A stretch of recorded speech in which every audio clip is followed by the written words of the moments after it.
Awesome.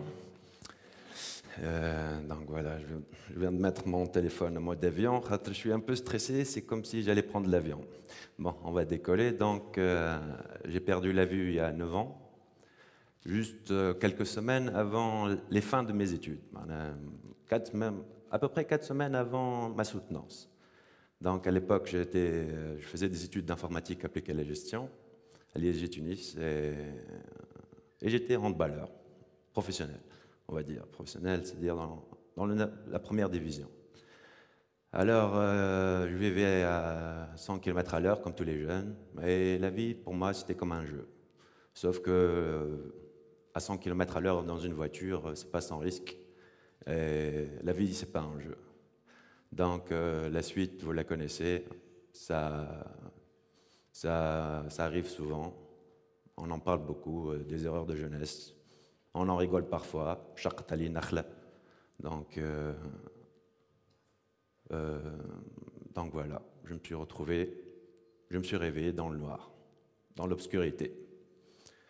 Au début, j'étais calme. Je ne sais pas, c'est peut-être la morphine, ou je savais, ou je pensais que c'était juste une 2 minutes que l'arbitre m'a donné une sanction que j'allais rejouer après. Ou peut-être qu'inconsciemment, je savais que c'était game over, comme on dit. Donc, j'étais dans un puits, il faisait nuit, dans un puits très profond. Et au lieu d'essayer de m'en sortir de ce puits, je creusais encore plus profondément dans ma tête, avec des questions sans réponse, parfois. Pourquoi moi? Qu'est-ce que j'ai fait? Ou pourquoi je ne mérite pas cela? Où est l'arbitre? Et je creusais de plus en plus profondément ma tombe quand, un jour, un seau métallique m'est tombé sur la tête. Un seau avec une corde, et je regardais en haut, c'était encore la nuit, mais il y avait quelques étoiles. Ces étoiles, c'était mes parents, ma famille, mes amis, et beaucoup d'autres personnes qui essayaient de me repêcher. Donc pour eux, je suis remonté pour voir. Et je me suis rendu compte qu'il y avait plein d'autres étoiles, des gens, même des inconnus que je ne connaissais même pas, qui essayaient de me guider, de me montrer le chemin de la guérison. Donc, je commençais à suivre ces étoiles comme un berger, et petit à petit, je commençais à voir le bout du tunnel. Donc, c'est une occasion aujourd'hui pour moi aussi de remercier tous ces gens, ma famille, mes amis, et même des inconnus, qui parfois m'aident juste pour traverser la route ou de remercier quelque chose que j'ai fait tomber. C'est très important, la solidarité de ces gens-là, qui m'ont aidé beaucoup. Et comment ils m'ont aidé, ces bonnes étoiles? Premièrement, ils m'ont aidé à découvrir les livres audio, parce que je ne savais pas lire le braille. Les livres audio, c'est des livres qui sont enregistrés sur un support numérique. Donc, c'est à travers ces livres, premièrement, que je commençais à reprendre goût à la science et à la vie en même temps. J'ai connu un des premiers livres qui m'a vraiment beaucoup, on va dire, impacté, c'était la révolution des fourmis. Comment des petites fourmis qui apparemment n'ont aucune intelligence, même pas de cerveau, ensemble pouvaient faire une société aussi complexe que la nôtre. Voilà, c'est ça. Donc, des petites fourmis. Et c'était un monde imaginaire dans lequel parfois je me réfugiais et je bâtissais tout un univers. Donc, ces petites fourmis, ils avaient une intelligence collective. Ensemble, ils pouvaient tout faire. Chacun tout seul ne pouvait rien faire. Donc, je voulais en savoir un peu plus, mais malheureusement, pour un non-voyant en Tunisie, on ne peut pas vraiment accéder à la connaissance d'une manière très facile. Surtout que je ne savais pas faire je connaissais pas le braille. Mais mes bonnes étoiles, mes amis et beaucoup de gens m'ont fait découvrir quelqu'un avec qui je passe la plupart de mon temps. Une assistante, elle s'appelle Virginie. D'ailleurs, je vais vous la présenter tout de suite, si on peut lancer le fichier audio. Coucou. S'il est prêt, le fichier audio. Hein. On ne l'a pas trouvé? Donc, c'est la clé USB qui ressemble à une clé. D'accord. Donc, voilà. Je vais comment... hein? Donc, Virginie, je passe beaucoup de temps avec elle. Donc, je vais essayer de... Voilà. Nous sommes dimanche. Voilà. Je travaille pas le dimanche. Je plaisante Hichem. Bonjour tout le monde, je suis Virginie, l'assistante vocale d'Hichem. Je suis une synthèse vocale SAPI 5, couplée à un lecteur d'écran. Je lis tout ce que s'affiche à l'écran de l'ordinateur d'Hichem. Les courriers de ses admiratrices, ces livres bizarres, ces factures non payées d'ailleurs Hichem, je te signale qu'on va te couper Internet. Ces messages Facebook l'aident aussi dans son travail. Voilà, à bientôt tout le monde, je retourne pirater le compte Facebook de l'ex d'Hichem.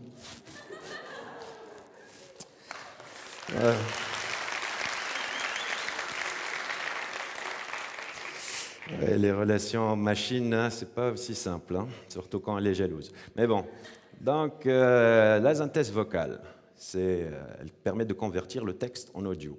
Une vraie révolution pour moi, parce que avec cet outil et un lecteur d'écran, j'ai pu reconquérir mon ordinateur. Déjà que j'étais informaticien, mais j'imaginais même pas qu'un envoyant pouvait utiliser un ordinateur. Donc c'était pour moi une surprise. Petit à petit, donc j'ai repris l'informatique et à coder et même à étudier. J'ai repris les études. Je voulais faire un master en France, je l'ai fait, mais chez moi, dans le bled, ce qu'on appelle le e-learning, à travers Internet. Internet, c'est la deuxième révolution que j'ai connue, ce qu'on appelle la révolution du Web 2.0. C'est-à-dire, la différence, c'est qu'on n'est plus, l'Internet ne nous permet plus d'accéder à l'information, mais nous permet de créer l'information. Nous sommes des acteurs, pas juste passifs, on crée l'information.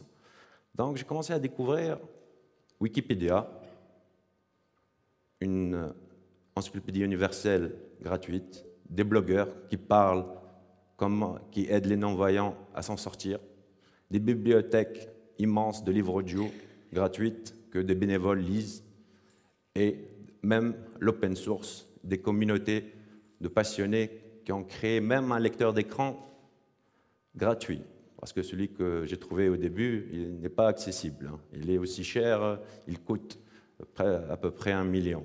Donc heureusement que le piratage existe. Mais bon, donc à travers l'Internet, j'ai commencé à découvrir un autre monde, un monde virtuel, certes, mais un autre monde qui me permettait à un non-voyant d'accéder à tout ce qu'il voulait, et de connaître tout ce qu'il voulait, et de parler à tout le monde. Je n'étais plus vraiment isolé. Donc c'est une vraie révolution pour quelqu'un de non-voyant. Et donc à travers cet outil-là aussi, j'ai pu trouver du travail, j'ai pu contacter mes amis et de connaître plein de choses.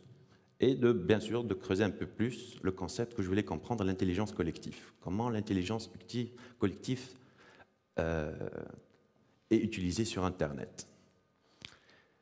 Pendant ce temps-là, que j'essayais de comprendre ce concept,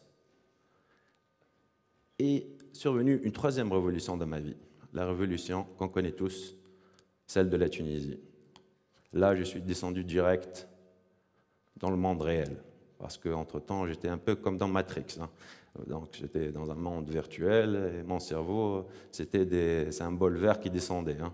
Donc, la première chose, maintenant, après la révolution, qu'on découvre, c'est qu'en Tunisie, il y a 1 million de jeunes sans emploi, que la pauvreté, c'est 20%, à peu près, qu'il y a des gens qui vivent encore sans courant, sans électricité.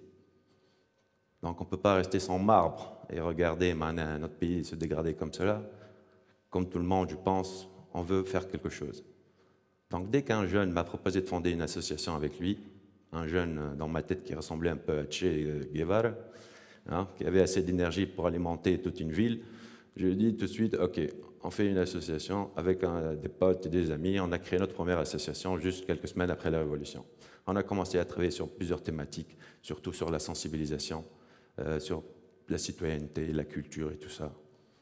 Et en même temps, je voulais trouver comment appliquer ce que j'ai appris sur Internet, l'intelligence collective, et comprendre ces gens qui ont créé Wikipédia et l'open source et tous ces mouvements-là, qu'est-ce qui les pousse à faire ça gratuitement parfois? C'est du bénévolat. Qu'est-ce qui les pousse à innover de cette façon? Et c'est là que j'ai découvert l'innovation sociale. C'est comment trouver des solutions innovantes à des problématiques sociales que ni l'État ni le secteur privé ne s'en occupent. C'est la définition de l'innovation sociale. Donc, je vous fais un cours là, en direct. Donc, voilà.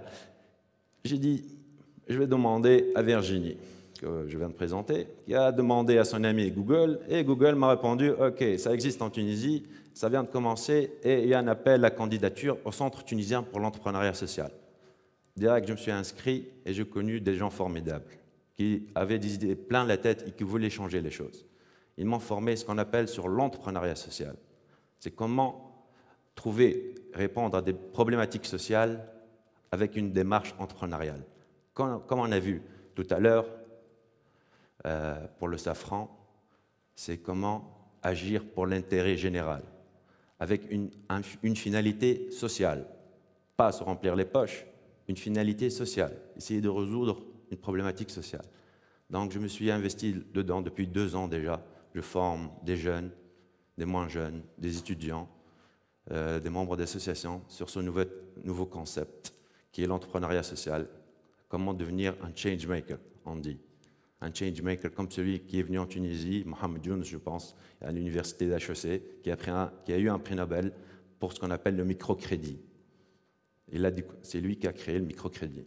Il a eu un prix Nobel pour cela. C'est comment il a compris qu'il y avait des paysans qui avaient besoin juste d'une petite somme. Ils avaient besoin de millions, d'une petite chose. On 100 bien, easy, c'est bon. Donc, il a créé la Grameen Bank. Donc, c'est ce concept-là que j'essaie de sensibiliser les jeunes pour qu'ils aillent sur ce chemin-là. Donc, pour vous donner, parce que le monde, comme vous voyez, il est en train d'aller dans le mur. Comme vous voyez, je ne pense pas qu'il faut mettre sur le dos des vaches parce qu'ils pètent, ils trouvent la couche d'ozone, que le changement climatique existe. C'est à cause de nous, donc à cause de nos habitudes. C'est nous qui devons changer. Pour changer, il faut innover et il faut être conscient de l'impact qu'on fait sur la planète. Donc, pendant ce temps-là, un ami de mon association m'a proposé, m'est venu me voir, il m'a dit qu'il y avait une personne qui avait un besoin simple, un ordinateur. C'était une personne modeste qui voulait un ordinateur avec un budget limité. Je dis OK, sans problème, je travaille dans une entreprise, donc je suis dans ce département d'informatique, et les PC, c'est pas ça qui manque. On a plein les armoires, des vieux PC, donc on a récupéré 2 ou 3, et on a pris les pièces, et on a fabriqué un nouveau PC qui marchait. Il répondait aux besoins de cette personne, et on lui a donné. Mais on ne s'est pas arrêté là. On s'est dit, bon, ça, c'est une solution à une seule personne. Mais si on veut faire ça à plusieurs personnes, comment on peut le faire? On n'a pas réinventé la roue. On a demandé à Virginie, qui a demandé à son ami Google, comme d'habitude, et elle nous a dit, ça existe, ça s'appelle l'ordinateur solidaire. Donc, on s'est dit, on va appliquer cela à la Tunisie, au moins à notre bled, à notre village, notre ville plus ou moins. Donc, et on a créé SocioOrdi. SocioOrdi, c'est quoi? C'est on récupère des vieux ordinateurs chez les entreprises, parce que les ordinateurs dans les entreprises, après 3-5 ans, on les jette. Or, un ordinateur, il peut vivre 10-12 ans, si on sait comment s'en occuper. Et un ordinateur, il a un impact négatif, très négatif sur l'environnement. Donc notre projet dans l'association, c'était de récupérer ces ordinateurs, de les reconditionner et de les offrir quand ça ne coûte rien, ou bien de le vendre à un prix symbolique, le coût de la réparation, à des gens qui en avaient besoin.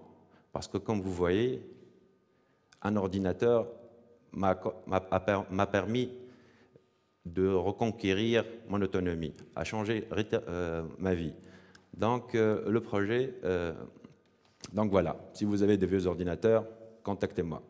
Donc des vieux ordinateurs, pas de... au moins Pentium 4, pas de la Deuxième Guerre mondiale, on ne peut rien y faire. Donc, voilà, donc les jeunes Ce que je veux vous dire maintenant, c'est que ce qui m'inspire, à part ces changemakers dans le monde et en Tunisie, comme vous voyez, qui existent, mais ce qui m'inspire le plus, c'est vous. Oui, vous, les jeunes. Parce que vous avez les idées les plus innovantes et les plus créatives, quand vous voulez, hein, quand vous ne dormez pas trop. Mais vous avez aussi des idées folles, qui paraissent folles, et il faut être fou pour vouloir changer le monde. Donc n'hésitez pas, rêvez le monde dans lequel vous voulez vivre et vivez vos rêves. Bien sûr, mettez-y un peu de cœur, car le cœur et bien sûr l'ordinateur perçoit ce que l'œil ne voit pas. Merci beaucoup.